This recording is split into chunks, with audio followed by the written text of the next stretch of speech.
بأنه المطعم المدرسي ماهوش فقط صح التلميذ جانو باش ما يتنقلش لدارو يتغدى ويعاود يرجع، ولكن راهو درس بيداغوجي في حد ذاته.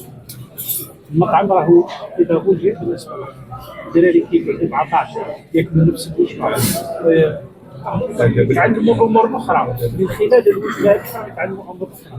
حنا درك الدوله راهي متكفله بالاطعام، متكفله بالنظام المدرسي، متكفله بالتدفئه، متكفله بالاعواد، وراه فيه الديوان اللي راح ينشأ ان شاء الله، الديوان الوطني للخدمات المدرسيه على غرار الديوان الوطني للخدمات الجامعيه، وراح تتحسن الوجبه.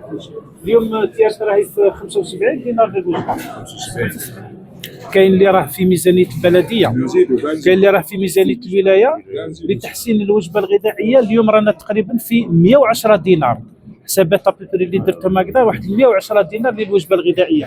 قادر واحد الانسان يقول لك واش تاكل ب 110 دينار، ولكن كي تكون مجموعه عندك 396 تلميذ 320 تلميذ، كي دير وجبه 320 راك تقدر تقتصد في الاخر. حنا ماذا بينا انه شوف ما راحش ربما نطلبوا المحال، قال لازم يوميا يكون اللحم ولا الدجاج، ولكن تكون وجبه متوازنه ومتكامله، يكون فيها لي بروتين، يكون فيها ان ديسير كسوا ياغورت ولا لانه درك يقول لك واحد البيض والفرماج ماهمش ديسير، هذاك سي دو كالسيوم وهذاك بروتين.